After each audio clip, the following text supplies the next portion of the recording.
un éleveur perd les femelles de son troupeau, il vient d'être ruiné.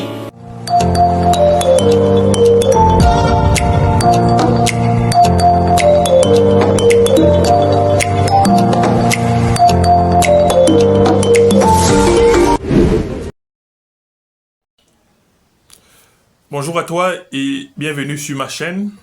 Si tu me découvres pour la première fois, mon nom est Bertrand Adjik, promoteur du groupe Eden Farms. Sur cette chaîne, nous parlons régulièrement de tout ce qui concerne la production et la nutrition animale. Encore que la mission du groupe Eden Farms, la mission principale consiste à apporter la meilleure expertise aux entreprises agro-pastorales en Afrique. Donc, si vous êtes intéressé par les questions de l'élevage, de production et de nutrition animale, vous êtes au bon endroit. Vous avez derrière votre petit écran la personne qui est apte à vous apporter une expertise qui vous permettra de viser et d'atteindre l'excellence dans l'urgence. Abonnez-vous, activez la cloche de notification pour ne manquer à aucune de nos publications, à aucune de nos productions qui vous permet toujours d'apporter des touches particulières dans vos élevages. Aujourd'hui, on parle d'un sujet très délicat, la mortalité des femelles après la mise en place. Et le point sur lequel je vais m'accentuer aujourd'hui, c'est l'importance de la transition alimentaire. C'est un phénomène qui est beaucoup négligé par des éleveurs qui achètent des lapins, pour ceux-mêmes qui importent des lapins. Ils rencontrent des grosses difficultés après la mise en place de leurs femelles. Difficultés qui peuvent aller jusqu'à avoir un impact même sur les performances qu'ils vont avoir en reproduction. Donc, il est question pour nous aujourd'hui de dire une ou deux, trois petites choses sur les conséquences de la transition, sur les conséquences de l'absence d'une transition alimentaire lorsque vous faites la mise en place de vos femelles. Majoritairement pour ceux qui débutent l'élevage, encore plus pour ceux qui travaillent avec les lapins importés, que ce soit la F1 ou alors les parents proprement dits. Notons qu'un changement brusque ou brutal d'aliments peut avoir des conséquences dramatiques sur la santé et sur la performance de vos lapines reproductrices, comme je le disais tout à l'heure. Et l'aspect le plus visible, l'aspect le plus présent et le plus rencontré dans des élevages de lapins, c'est le déséquilibre de la flore intestinale, qui va se manifester généralement par des graves troubles digestifs. Et ces derniers se remarquent souvent par l'apparition du mucus dans les crottes ou alors autour des crottes des lapins.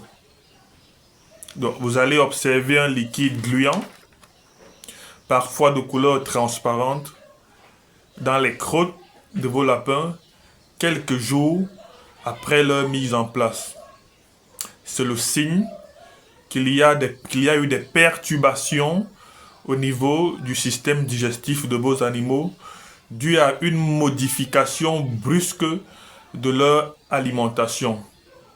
Et lorsque ce phénomène est mal géré, ce trouble, cette pathologie peut persister et devenir très désastreuse pour vos animaux. C'est encore plus délicat pour ceux qui font la mise en place avec des lapines prêtes pour la reproduction. Vous voyez que si vous avez acheté des femelles, par exemple, de 19 semaines, prêtes pour la reproduction, vous les mettez en élevage, et 4-5 jours après, au moment où vous préparez des croisements, ils commencent à avoir des problèmes digestifs qui peuvent tenir sur 1, 2, 3 semaines en fonction de vos connaissances. Vous comprenez que ça devient catastrophique. C'est pourquoi parfois on va toujours vous recommander de faire la mise en place de vos femelles, de votre élevage, avec des femelles qui sont âgées de plus de 12 semaines, pour que vous ayez le temps, au cas où ces problèmes se retrouvent, au cas où ces problèmes apparaissent, de pouvoir les solutionner afin d'avancer sereinement. Donc, comme je le disais, le mucus, c'est ce liquide blanc ou jaune qui va apparaître autour des crottes ou alors au milieu des crottes et il va souvent s'accompagner des diarrhées dans votre élevage. Et lorsque la diarrhée apparaît, ça suppose que vous êtes déjà en phase de complication. Parce que lorsque ce n'est que le mucus, ça peut durer 2-3 jours et ça disparaît, c'est-à-dire le système digestif retrouve son fonctionnement normal et ça continue. Mais lorsque ça persiste jusqu'à créer des diarrhées, vous êtes mal barré, les gars. Vous allez lire, comme on dit quotidiennement au quartier. Donc, le seul moyen d'éviter ce problème, surtout pour ceux qui prennent les animaux importés, c'est d'acheter les animaux avec l'aliment. Que celui qui vous donne les animaux vous fournisse également l'aliment pour au moins ce 5 jours. J'ai même envie de dire une semaine. Parce que vous allez arriver avec vos animaux. Il y a déjà le stress dû au changement d'environnement. Je suppose déjà que vous savez comment alimenter les animaux lorsqu'ils arrivent nouvellement dans votre environnement. Un animal qui mangeait par exemple 100 grammes, lorsqu'on change son environnement, on va commencer par lui donner 80 grammes. Donc ce sont des paramètres qui dépendent de la race, de la qualité de votre aliment, de la stratégie alimentaire mise sur pied. Je rappelle toujours qu'à chaque fois que je parle de stratégie alimentaire, je parle de la qualité de l'aliment, de la façon de distribuer ces aliments et l'heure à laquelle ces aliments sont distribués. Mais notons que dès qu'un lapin arrive dans un environnement, on ne va pas l'attribuer directement la ration. Ça, c'est toujours pour éviter ces problèmes digestifs. Donc, vous comprenez que même si vous avez apporté le nouvel aliment, vous devez réduire sa ration. À plus forte raison, donc, si vous faites un changement brusque d'aliment. Donc, comme je le disais, vous devrez apporter les aliments, les animaux avec le nouvel aliment. Pendant les 2, 3, 4 premiers jours, vous alimentez, vous nourrissez vos animaux avec le précédent aliment, c'est-à-dire avec l'aliment qu'ils avaient l'habitude de consommer. Une fois qu'ils ont pris le pouls de votre élevage, une fois qu'ils se sont habitués à votre élevage, vous pouvez donc débuter la transition qui le plus souvent va se faire sur 4 jours. Et lorsque vous faites également la transition, vous n'êtes pas contraint de respecter les valeurs qui sont données. On va par exemple dire première journée 75% du précédent aliment et 25% du second aliment. Deuxième journée 50-50. Si à la deuxième journée, vous donnez 50% de l'ancien aliment, 50% du nouveau aliment et que les animaux ne consomment pas entièrement, vous ne passez pas la troisième étape. Soit le troisième jour, vous reprenez avec cette même quantité, soit vous diminuez davantage. Parce que le but est que l'animal puisse ingérer cette quantité-là, ces deux proportions, avant de passer à un autre niveau. Sauf si vous avez un aliment hyper optimal, de très bonne qualité digestive pour pouvoir vous amuser à le faire. Encore que quand l'aliment est de très bonne qualité, les animaux vont consommer sans difficulté. Donc, je ne vais pas trop tirer, on tend déjà à 8 minutes.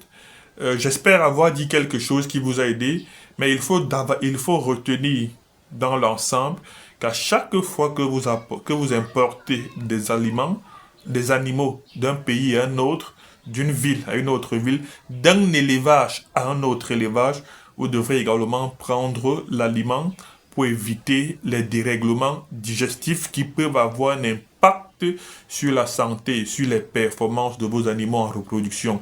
Et une fois que vous êtes dans votre élevage, vous devrez commencer par nourrir ces animaux avec le précédent aliment pendant 3-4 jours avant d'effectuer des transitions alimentaires.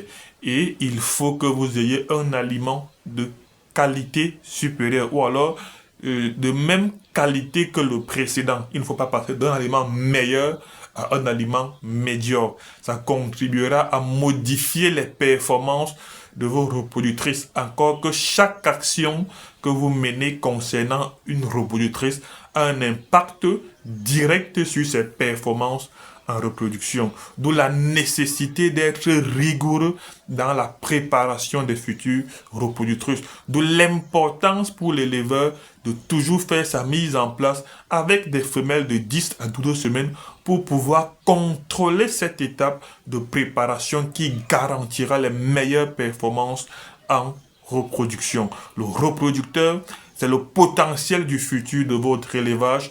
Donnez tout, faites tout pour que vous ayez des meilleures performances avec ces derniers.